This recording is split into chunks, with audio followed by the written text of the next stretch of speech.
Avant tout, je rends grâce à Allah qui nous a permis d'assister à cette journée. Et une fierté. Et moi, je suis une école maternelle. C'est cette année qu'on a démarré la classe de CI. Et je pense qu'au niveau de l'IEF, on n'a jamais donné une levée des couleurs à une école maternelle. Nous sommes la première école et ça, c'est une fierté. Et je suis vraiment contente de recevoir les parents, la communauté éducative, la fanfare.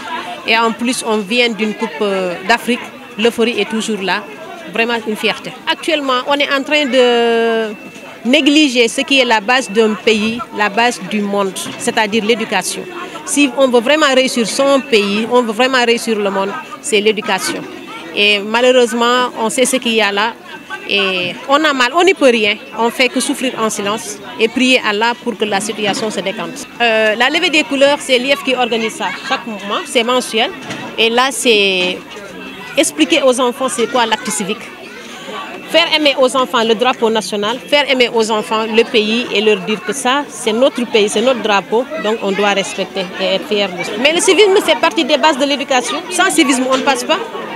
Parce que si vous voyez par exemple quelqu'un qui est là, qui jette de l'eau ou de la poubelle un peu partout, ou des enfants qui sont là, qui se bagarrent, c'est manque de civisme.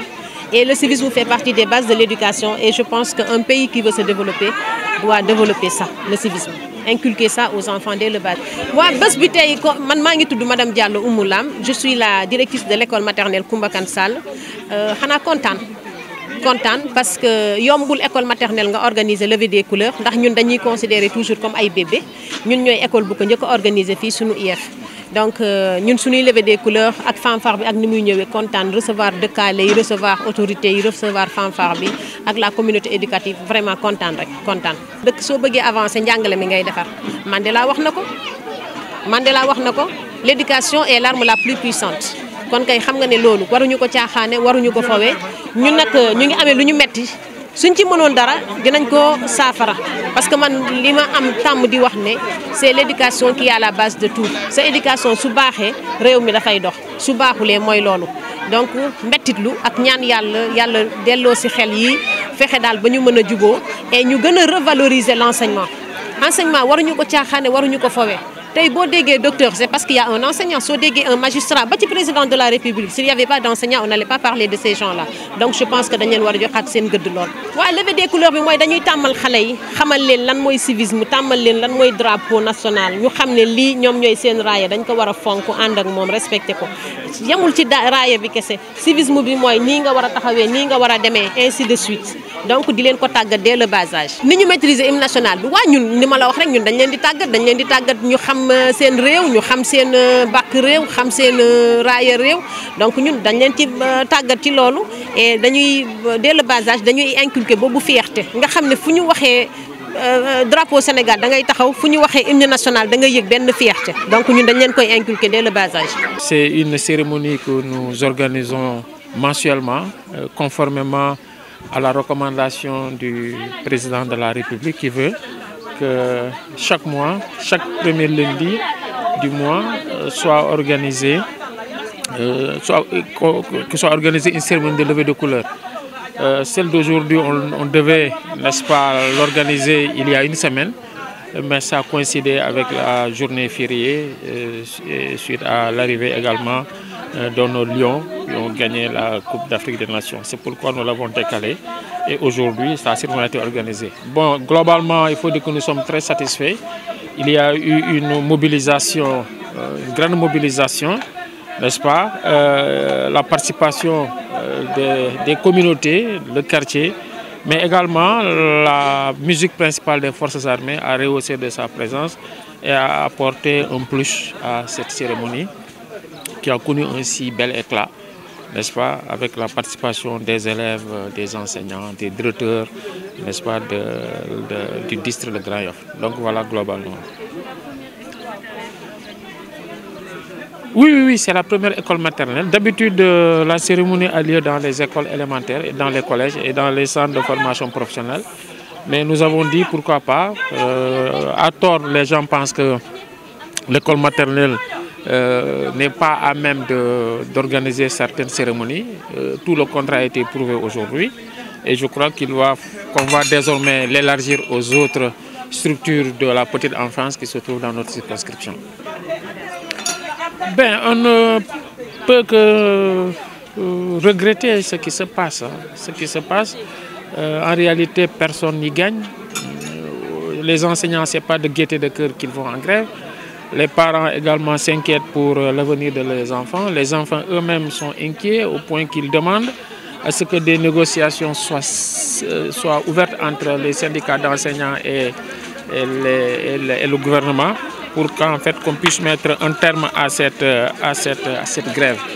Je crois que l'appel des enfants doit être entendu, l'appel des parents. Je leur emboîterai le pas en demandant aux syndicats d'enseignants, mais également à l'État du Sénégal, au gouvernement du Sénégal, d'ouvrir des négociations et que de part et d'autre qu'on fasse des concessions pour qu'on arrive véritablement à mettre un terme à cette crise-là qui n'a fait que trop durer. Voilà, cérémonie de levée de couleur doon na loo xam ne lu rafet la ñu ngi koy rafetlu mi ngi amee fii ci école maternelle mooy tout tànk yi école bu ñu woowee Koumba Kane Sall ci cité Konachap bokk ci inspection Parcelles Assainies boo gisee ñu organiser cérémonie bi njiitu réew mi dafa joxoon ay instructions ndigal ne altine bu njëkk ci weer bu nekk ñu organiser cérémonie de levée de couleur ci école yi. Donc ñun loolu ndigal boobu lañ topp cérémonie bi ñu organisé tey nag waroon nañ ko organiser lundi bee passé waaye dafa dajeek suñu Lions yi footballkat yi jógee Yaoundé ñëw mais également mu dajeek férié bi moo tax mënuñu ko organiser. Donc moo tax ñu dàq ko ba tey donc moo tax tey ñu maa ngi profité ci situation bi nag gërëm ñëpp jàngalekat yi waa koñ bi n'est-ce pas waa cité Konachap. Mais également maa ngi delloo njukkal armée bi musique principale des forces armées ñëw nañ tey gunge ñu ci manifestation bi mu doon lu rafet donc armée ak école ñoo bokk mission bi mooy éduquer au civisme à la citoyenneté donc wane nañ ko tey concept armée nation jox nañ ko gëddëm tey daal voilà.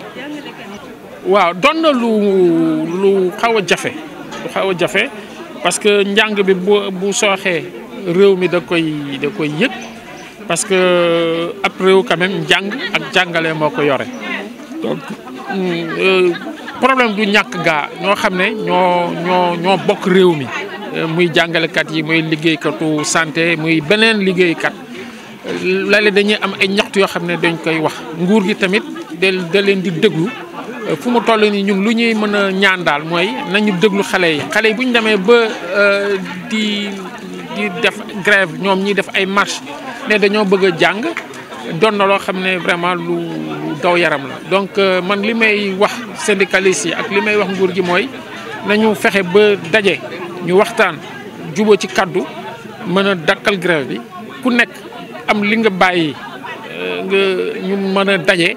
Pour vraiment mën a crise bi mën a jeex ndax xale yi mën a dellu ci école ba lu des li nag ñu continuer ci waxtaan parce que lépp mënul sotti ci benn yoon waaye bu amee ay avancé bu fa amee na par exemple nguur gi am na lu mu wax mu am lu mu bàyyi syndicalistes yi également am lu ñu wax am lu ñu bàyyi yaakaar naa ne dinañ juboo ci kaddu te loolu réew mi rek moo ciy gagné daal.